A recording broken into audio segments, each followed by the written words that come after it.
Vote গণনা থেকে শুরু করে এবং যে গেজেট প্রকাশ হয়েছে সেটি স্থগিত করার মাধ্যমে আমি আমার এই এলাকায় পুনর্নির্বাচনের দাবি করব। সাধারণ মানুষের ভোটের উপস্থিতিতে যখন সাধারণ মানুষ ভোট দিতে উপস্থিত হয়েছে এবং সাধারণ মানুষের ভোটের মাধ্যমে আমরা একটি জনগণের সরকার প্রতিষ্ঠিত করতে যাচ্ছি, কিন্তু খুব দুর্ভাগ্যের সাথে বলতে হয়, বিশেষ করে ঢাকা শহরগুলোতে সরকারি মদদে এবং সরকারের যারা প্রশাসনের মদদে একটি দলকে ঢাকা শহরের বিশেষ কিছু কিছু আসনে সুযোগ সুবিধা দেওয়ার চেষ্টা করেছে এবং সেই সুযোগ সুবিধা দেওয়ার মাধ্যমে আমার ঢাকা 16 আসনের সাধারণ মানুষ সকাল থেকে স্বতঃস্ফূর্তভাবে তারা সকলেই ভোট প্রদান করেছে এবং আমি যখন প্রতিটি ভোট কেন্দ্রে গিয়েছি, অনেকেই আপনারা আমার সাথে ছিলেন এবং সেখানে প্রত্যেকেই বের হয়ে এসে বলেছে যে ভাই, আমরা সবাই আপনাকে, আপনি আমাদের এলাকার সন্তান, আপনাকে আমরা স্বতঃস্ফূর্তভাবে ভোট দিয়েছি ধানের শীষে। এবং আমি নিজেও দেখেছি যে মানুষের যে স্বতঃস্ফূর্ত অংশগ্রহণ, সেটা আমাকে অত্যন্ত উদ্বেলিত করেছিল। কিন্তু যখন সময় গড়াচ্ছিল, আমি অনেকগুলো ভোট কেন্দ্রে গিয়ে দেখেছি যে ভোটাররা লাইনে দাঁড়িয়ে আছে, এক একজন 3 ঘন্টা 4 ঘন্টা পর্যন্ত দাঁড়িয়ে আছে, কিন্তু তারা ভোটটি প্রদান করতে পারছে না।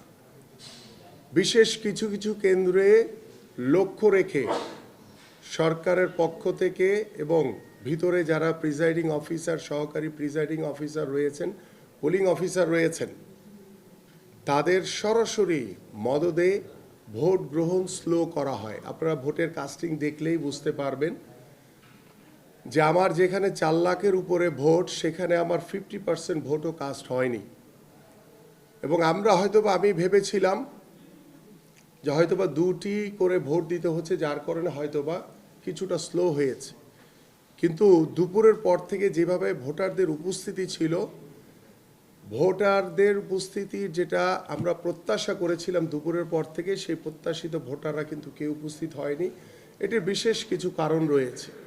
কিছু কিছু জায়গায় বিচ্ছিন্ন কিছু ঘটনার মাধ্যমে লাঠিচার্জের কারণে ভোটাররা ভয়ভীতি পেয়েছে, যারা উপস্থিত হতে পারেনি। অনেক জায়গায় দীর্ঘ লাইনের কারণে তারা দীর্ঘক্ষণ ভোট প্রদান থেকে বিরত ছিল, যার কারণে তারা ভোট কেন্দ্রে উপস্থিত হয়নি। এবং সবচেয়ে বড় যে বিষয়টির জন্য আজকে আমরা এখানে উপস্থিত হয়েছি, যেখানে আমাদের ঢাকা 16 আসনের ধানের শীষের বিজয় সুনিশ্চিত ছিল, যখন আমরা ভোট গ্রহণ শেষ হয়েছে, ভোট গণনার পর থেকে আমরা দেখেছি আসল ইঞ্জিনিয়ারিংটা করা হয়েছে একটি দল জামাতের পক্ষে।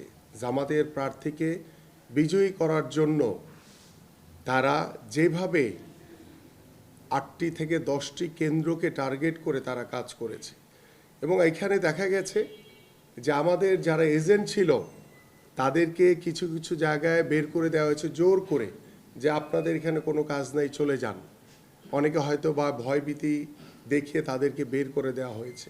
অনেকে রেখেছে, কিন্তু তাদেরকে দূরে বসিয়ে রেখেছে, কি ভোট গণনা হচ্ছে, কি করছে, কিছুই জানে না।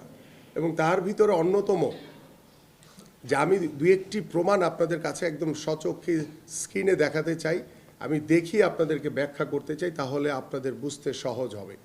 আমি যদি প্রথমেই একটি ভিডিও দেখাই, ভিডিওটি যদি আপনি দেখেন যে প্রিজাইডিং অফিসার কিভাবে সিল মারছে ভোটে।